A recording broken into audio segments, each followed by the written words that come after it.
get the information across. Okay, it is, thanks, Moishus. It's 7:05, so I'm going to call the February 22nd, 2022, all those twos, such a big deal to everyone, to order at 7:06 p.m. There are 3 commissioners present, which constitutes a quorum for the meeting. So the first item on the agenda is approval of the agenda. Jack, if you can put that up, that would be great. Oh, I didn't make him a host. One moment.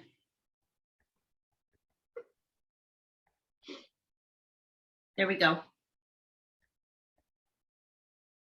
Okay.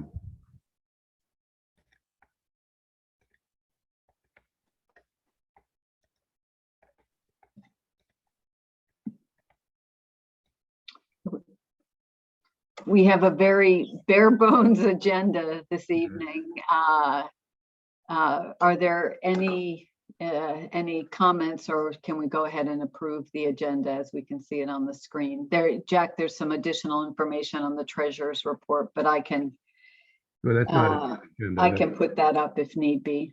That'll be in the notes. Okay. This is just the agenda. Yes. Okay. So I move that we approve tonight's agenda. I second. Anyone object? No. So thanks. Well, that we approve this agenda. Yeah. And then if you could put the annotated one up, Jack, that would be great. Yeah. No.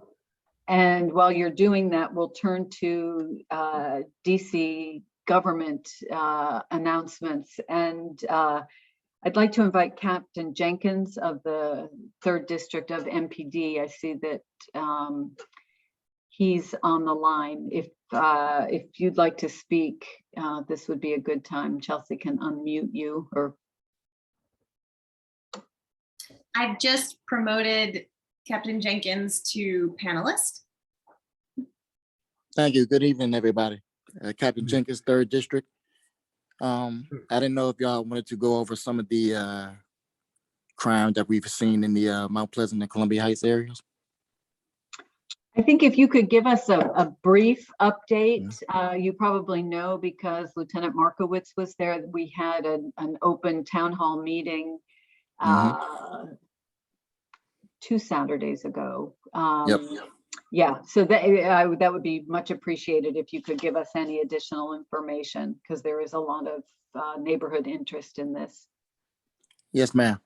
Okay, I know everyone has been concerned with the recent shootings as of late, including the 2 yesterday. However, we have had a large amount of police presence in these areas. We have a lot of deployment in these areas.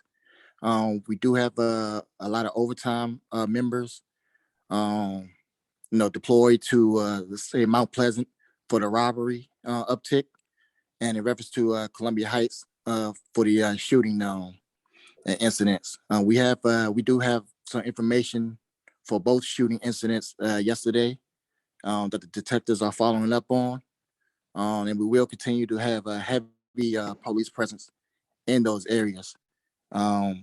We know we have an idea of who may be responsible for some of these crimes. I know recently we had those a shooting on the 27th of January and on the 31st. In both of those cases, the 27th shooting, 1300 block of Irving Street, that was a closed case, and the 3100 block of Mount Pleasant, 16th Street, 3120 16th Street, inside the building, we do have a person of interest identified in reference to that case. Did anybody have any questions for me in reference to some of our tactics or any issues with that you might have? Commissioners? Another concern that has been raised by numerous constituents relates to drug dealing on Mount Pleasant Street, new, or at least much more visible than in the past. Can you speak at all to that situation? Would that be the 3100 block of Mount Pleasant? In the vicinity of Near the- 7-Eleven. Okay, yeah. So, yeah, again, we have had moved a lot of resources to that area. We have overtime every day, 4 officers, from 12 p.m. to 6 p.m. every day. We have a designated officer for that area on every tour of duty. They work evenings and midnights.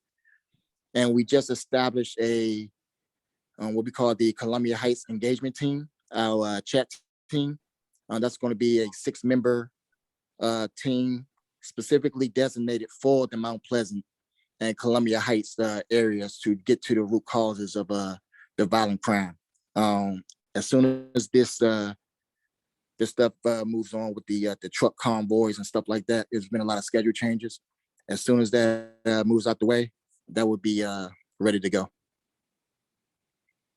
That's helpful. Thank you. Related, we have this may be a question that some of the other agencies present can speak to when we get to it, but I would be curious about other resources beyond MPD that may be being deployed in the neighborhood, like Department of Behavioral Health or similar sorts of social services as well. But I recognize that's not your area per se. So some of the other government agencies we'll be turning to may wish to speak to that.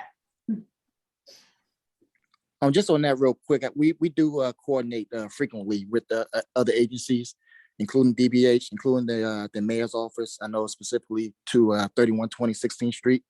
We coordinated with DCRA and the mayor's office, cited a lot of violations, trying to get them to hire a security company to address some of those issues.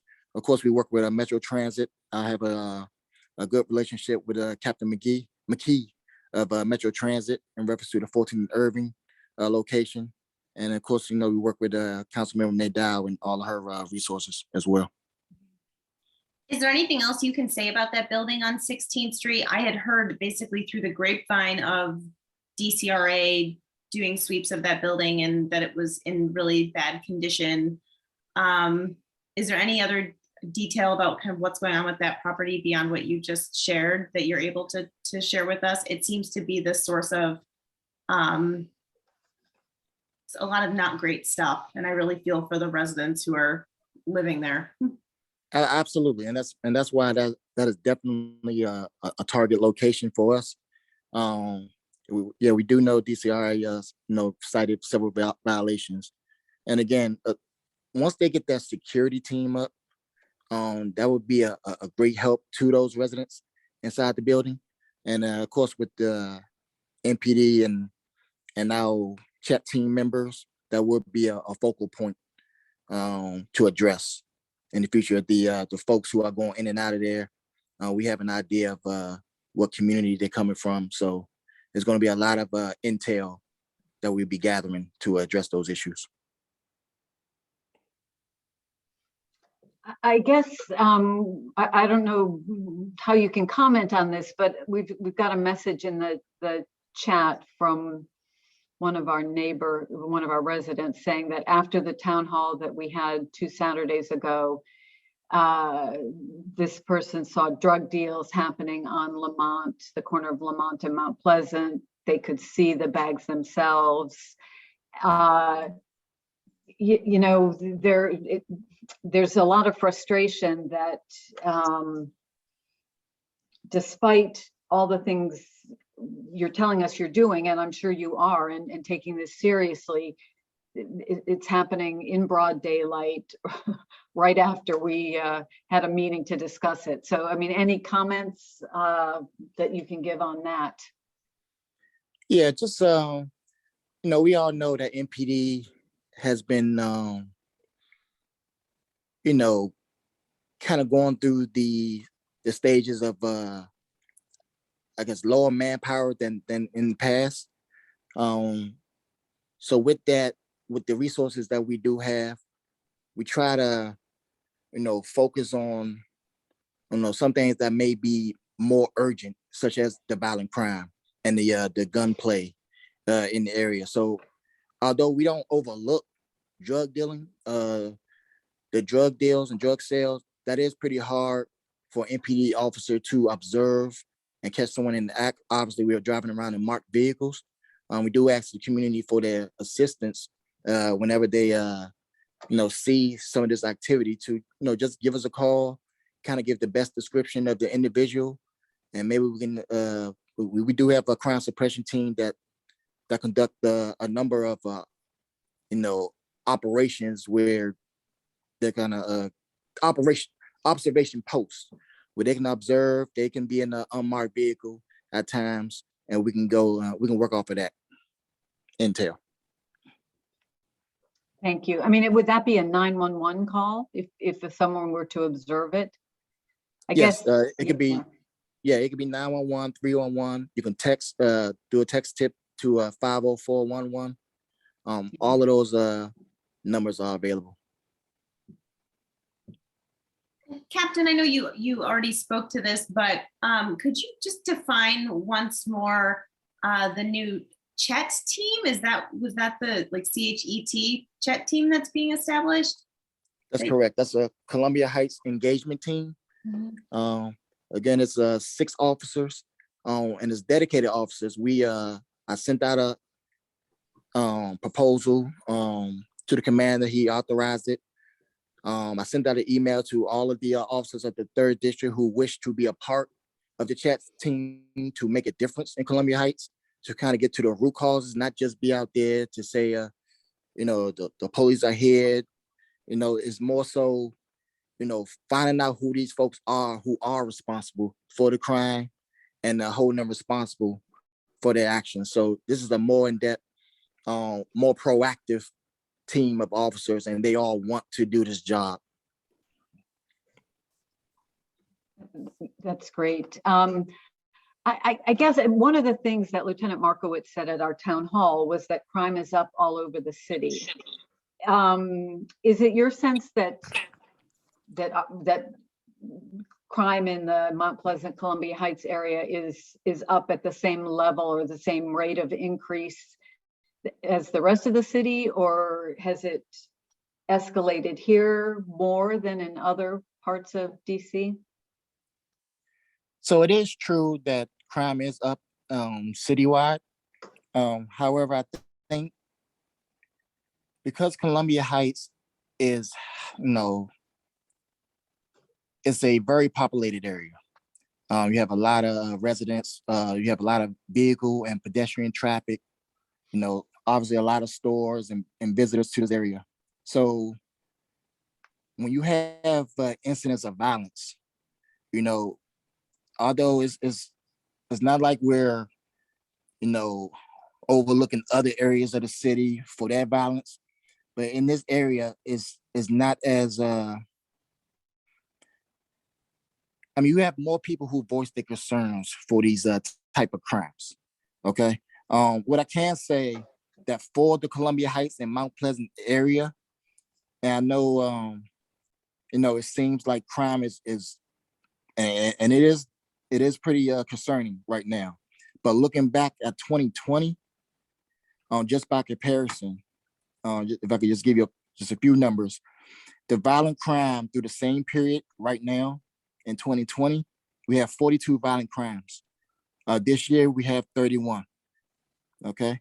All of the property crimes in this area, that includes the burglary, the motor vehicle theft, theft from autos, and theft overall.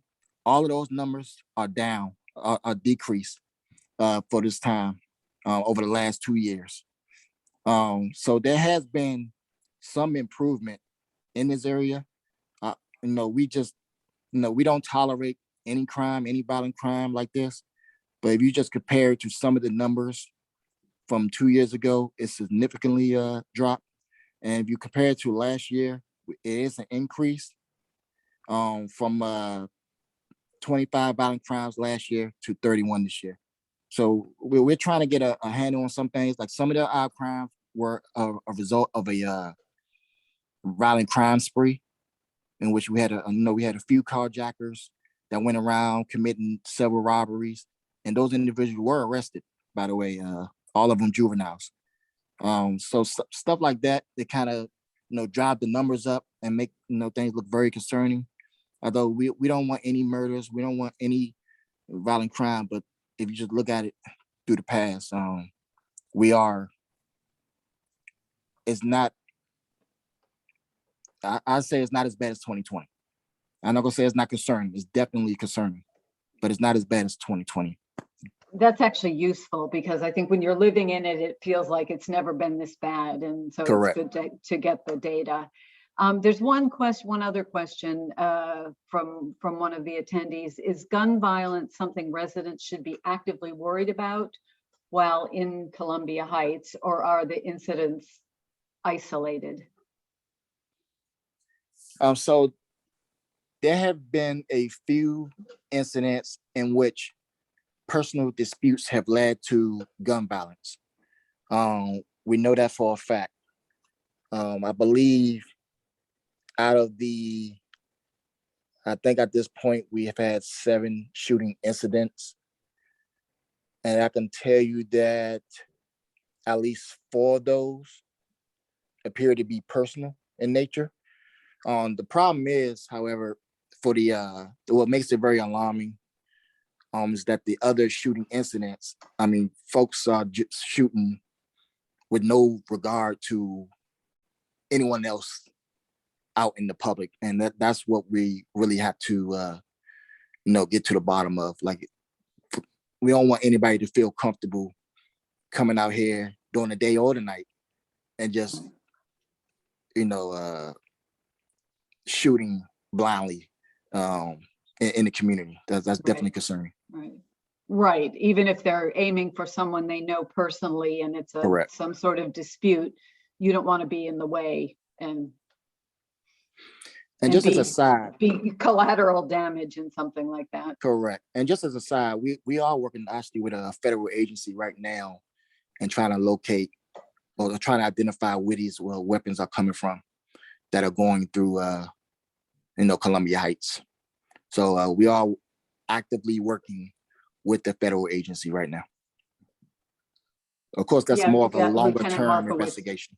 Yeah, Lieutenant Markowitz mentioned that at our town hall meeting. Yes, ma'am. Anyone else, Jack, Chelsea, or it's probably useful to say that we are planning another town hall meeting for, let me get my calendar out, March 19th? No, I thought it was earlier because I thought it was going to be March 5th. But maybe I'm wrong. 19th. Thank you, Moises remembers March. That's right. Yeah, I have a trip and it's the day after I get back. So that's correct. So anyone on this joining the meeting tonight who's interested, I thought it was a really useful session. Councilmember Nadeau was there, Lieutenant Markowitz, and a lot of attendees. And we did it both as an in-person and there was an opportunity to join online as well. And we had, I don't know, another 15 or so people. So we had, I would say 40 to 45 residents who turned out for that. Great turnout. Yeah, clearly it's an issue of concern.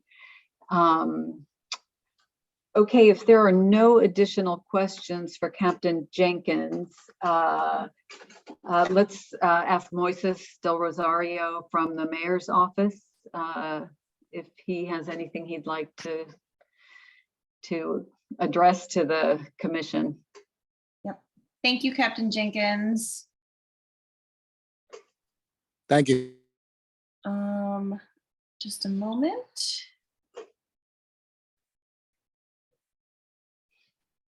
Okay, Moises, I've given you microphone. Okay, perfect. Can you guys hear me? We can. Okay, perfect. Well, good evening, ANC 1D. It's always a pleasure to be able to join you. Thank you for the opportunity to provide the Mount Pleasant community with updates on behalf of Mayor Bowser. My name is Moises de Rosario. I have the privilege of serving as the Ward 1 liaison for the Mayor's Office of Community Relations and Services, much better known in the community as your Ward 1 Mokers. And I do have a few updates to provide on behalf of the mayor. Before I begin, I do want to take an opportunity to thank the ANC, all of our neighbors, our local businesses, and all of our agency partners who joined us both in person and virtually for the ANC 1D Public Safety Town Hall. I'm happy that we were able to have such a productive discussion together and look forward to joining neighbors again for our follow-up meeting next month. And with that being said, the first update that I have is about the mask and vaccine mandates. Since the height of the Omicron wave in DC, COVID-19 cases have dropped by more than 90%, and there have been a 95% reduction in hospitalizations. As many of you may have already heard, beginning on February 15th, indoor venues are no longer required to verify that patrons are vaccinated. However, businesses may still choose to keep vaccination requirements in place. DC indoor mask requirements will be dialed back on March 1st, 2022. Masks will still be required at any private business that wants to require usage, and they will still be required at schools, libraries, nursing homes, shelters, public transit, and DC government facilities. As a reminder, Mayor Bowser and DC Health also announced the opening of the DC COVID centers. The COVID centers represent the district's long-term commitment to expanding access to COVID-19 vaccinations, boosters, and testing opportunities. And we're doing this by providing fixed locations with longer hours. As a reminder, the Ward 1 COVID Center is located at 800 Euclid Street Northwest. Again, that's 800 Euclid Street Northwest at the old Banneker High School. It's open Monday through Saturday, 10 a.m. to 8 p.m. Residents can continue to access free PCR tests at sites across the district at 36 test yourself pickup and drop off sites. As a reminder, the last day of firehouse testing is going to be this Saturday, February 26th. So if you do have any time that Saturday, please take some time to thank our fire and EMS partners at one of the fire testing locations. I'll make sure to put the information in the chat box so that neighbors can visit the link. Changing course, I do want to provide a reminder to our local businesses, and that's about the Bridge Fund. The Bridge Fund for the 2022 is going to close on February 25th at 5 p.m. So if you hadn't had an opportunity to apply for the fund and you'd like to do so, please visit the link that I'll provide in the chat. The Bridge Fund will provide financial relief to small businesses that have earned $5 million or less and experienced at least a 30% reduction in revenue during the public health emergency related to COVID-19. The program will prioritize businesses that have not received federal funds. So during the application review period, businesses that meet the following criteria will receive priority review for eligibility and award amount. And that's businesses with no more than 2.5 million in revenue for 2019, 20, and 2021, and businesses that did not receive an award from the Paycheck Protection Program. Again, this information will be in the chat box, as well as my direct contact information. If there's ever an opportunity for your MOKers to be of service, no concern is too big or too small, please feel free to reach out to us directly. And with that, I thank you very much for your time, ANC 1D. Thanks, Moises. Any questions, comments from commissioners? Thank you, Moises, again, for all the work you did to organize the Public Safety Town Hall. I don't think that would have happened without your help.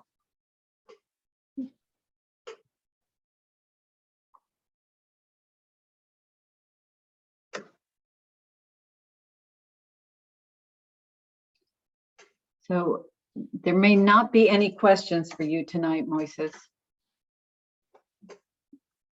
But maybe stay on for a little bit longer in case anything comes up in the public discussion that either you would want to respond to or you might want to take note of.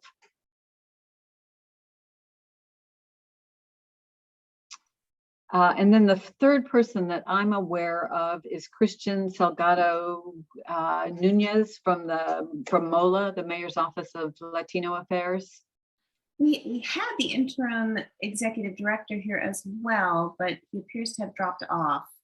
But Christian, I've just given you the microphone if there's anything that you wanted to share.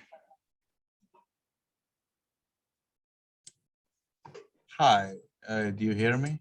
We Yes. do. Yes, I'm happy to be here. So, good night, everyone. And we prepare a PowerPoint presentation, but I'm just to, I will to share to you for you can share with your neighborhood. So, okay. I would like to know emails where I can, the emails address where I can share it with, just as a presentation with our, our office, our director biography, our office history, how our department works, the service we offer, the in future events we plan to invite you, like the Voice of America movie night on March 3rd, and Zumba series on March 17th, and a multilingual job fair on April 4th. And also the at the slide with the contact information where you can contact us. Okay. I just Thank you. put an email address in to you. I sent you a message in the chat with an email address you can send those slides to, and we can Thank you. share them. Thank All you. right. Thank you.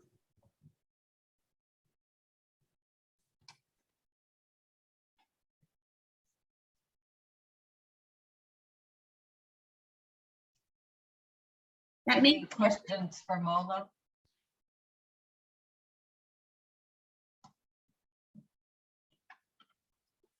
Okay, as Chelsea said, we can share that. We can also put it in our listserv for the neighborhood next door. So we'll do what we can to get the information, whatever you send us to that email address, out to as many people as possible. And thank you very much for coming tonight. Is there anyone else that wants to identify themselves as a representative of one of the DC agencies or entities? I don't recognize any other names. Okay, well then we will end this part, the DC government announcement part of the meeting, and move on to public discussion. So as Chelsea said in the beginning, you can either put something in the chat or raise your hand, and she can give you speaking privileges.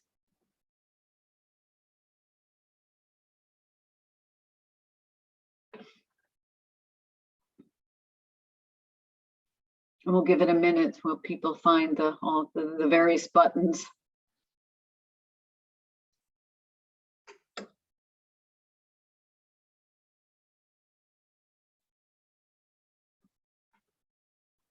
Or not. I have a feeling many of the attendees here tonight are here for a class. Okay, well, I hope it's useful for them then. Okay, doesn't seem like there's anyone who would like to say anything at this point. So we can move then to Jack's secretary's report. Okay, the minutes of the January meeting have been distributed. Are there any corrections to those meetings, to those minutes? No, either of us. Thank you very much. Okay, and then the next item is the treasurer's report, which has one resolution to allow a new type of payment that's come up. So I will read that resolution. Resolved that ANC 1D modify its FY 2022 budget to increase item 7, which is purchase of services, from $3,025 to $4,025 to cover Spanish translation services at up to 5 town hall meetings as may be convened to discuss issues of concern to ANC 1D constituents. And this would be like the meeting we had two Saturdays ago to talk about public safety. We've already scheduled another one for March 19th, and we anticipate that there could be the need for additional similar town halls, not necessarily on public safety, although that's clearly an issue of great concern right now to residents, but there could be other issues that come up. And so we wanted to have that money go into the budget so that we could access it as needed. Is it second? Was that a second, Chelsea? Thank you. Any discussion on the resolution? Let me just say that we have always led the way on making our proceedings accessible to our Spanish-speaking population.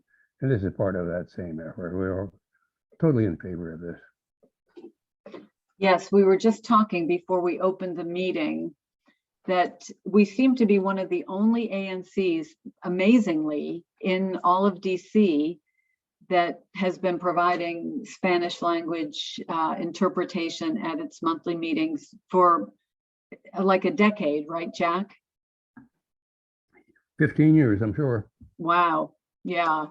Because when they made it an option for to be reimbursed, we were the only ones that came forward. So they seem to be still the only ones who are doing it. Is there anyone opposed to this resolution? No. So this passes by 3 votes to 0. So that opens up the way for me to request approval for a post facto payment to Julian Gonzalez, our interpretation master guru, for the meeting I've referenced on February 12th, the Public Safety Town Hall. And going forward, we will include these as consent items so that we don't need to, vote on them. The resolution we just passed enables us to approve them by consent at future meetings. And then the additional consent items are I second the request for approval. Okay, thank you. I guess all in favor. Yes. Yes. Aye.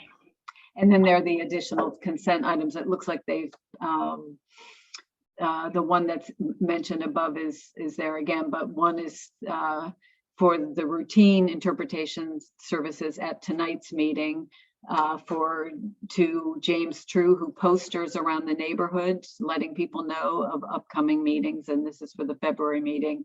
And then as mentioned, the check for interpretation services at the March 19th Public Safety Town Hall coming up. So that is the treasurer's report for this evening.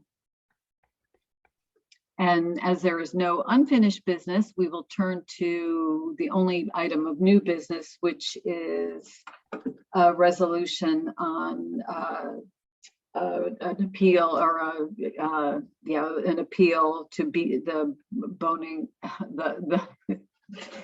zoning board for an exemption for development at 1656 Hobart. Over to you, Chelsea.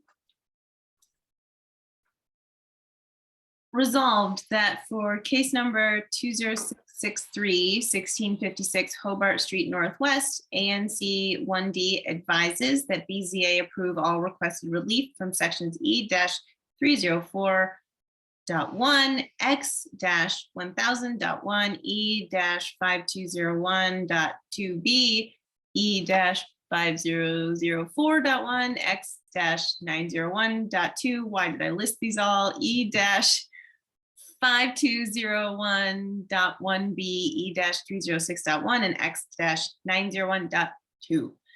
Why? BZA writes in Exhibit 14 that special exceptions are needed because the proposed accessory garage will be constructed in the required rear yard, and the project is unable to provide the minimum required rear yard. In addition, area variance relief is needed because the proposed lot coverage exceeds the maximum allowed by the ZR16 as a matter of right and the maximum allowed under special exception. The homeowners do not seek to construct a garage. They are building a deck over the parking pad. Per Section 8 of the Zoning Act, DC Official Code 6-641.07G2, allowing special exceptions, this proposed deck is in harmony with the general purpose and intent of zoning regulations requiring a rear yard because rather than shrinking the rear yard below minimum requirements in any meaningful sense, it is increasing the size of the property's functional rear yard. The rear yard, quote unquote, in question is currently a concrete parking pad located below grade from the house's functional usable rear yard, as the Google Street View image below depicts. One must descend at least 12 steps to access the concrete parking pad. The deck will create usable space where none currently exists. The deck will not adversely affect the use of neighboring property. The property owners have submitted signed letters of support from neighbors and an affidavit attesting that the project will not impede any future solar panel installations on neighboring properties. In addition, one adjacent property already has a garage with a roof deck, while the other adjacent property has a yard that has been extended back with use of a retaining wall. In other words, this deck is in keeping with adjacent properties. Indeed, the current parking pad is what is unharmonious, not the proposed deck. Per the rule governing zoning variances, denial of this request for a zoning variance would create practical difficulties and hardship for the property owners by continuing to restrict their ability to use their yard. The unique physical characteristics of the property are such that the owners have very little usable yard space, with the bulk of their yard instead encompassed by the parking pad. The deck will help the property to better align with the intent and purpose of zoning regulations that seek to ensure homes have yards that are a certain minimum size. For the reasons stated above, ANC 1D believes that the applicants have demonstrated that the project meets the conditions specified in Section 8 of the Zoning Act for the variance and special exceptions noted in Exhibit 14. We therefore request that BZA grant the zoning relief requested in this application. And then there's a picture of the lot. Yeah. Why don't Let you me show the let me picture? second the motion. I would also Any like to- discussion I on, would like to suggest one change. That first sentence, BZA rights, Yeah. that's the DCRA zoning administrator, not the BZA. Whoops. right? Good catch. Thank you. Let's see use that. Actually, Jack, do you mind going down to the picture after you make the change? Just because I think anybody who's tuned in, useful to see what we're talking about. Sure.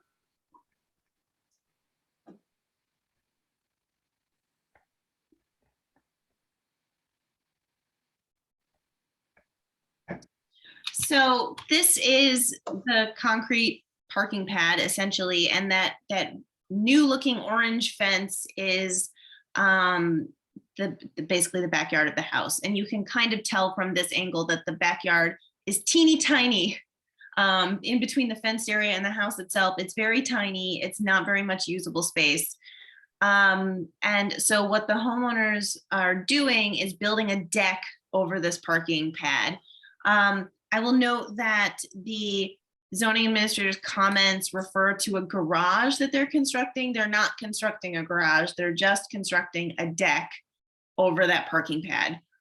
So like the property on the left, you can see the wall of an actual garage. That's not what these homeowners are doing. They're just building a deck. And what that will do is, as mentioned in the resolution, it'll significantly extend out the amount of actual usable space that they have in their backyard. So the kind of goofiness, in my opinion, of the regulations is trying to ensure there is some minimal yard space when in fact what they would be preserving under the zoning requirements is just this concrete parking slab that's not actually accessible from what we would consider to be their actual backyard. Yeah, So this instead actually creates some usable backyard space where they're currently. and retains a place to park, which in a neighborhood where parking is always an issue, is a good thing. True. So, yeah. Parking, true. Any other comments or corrections?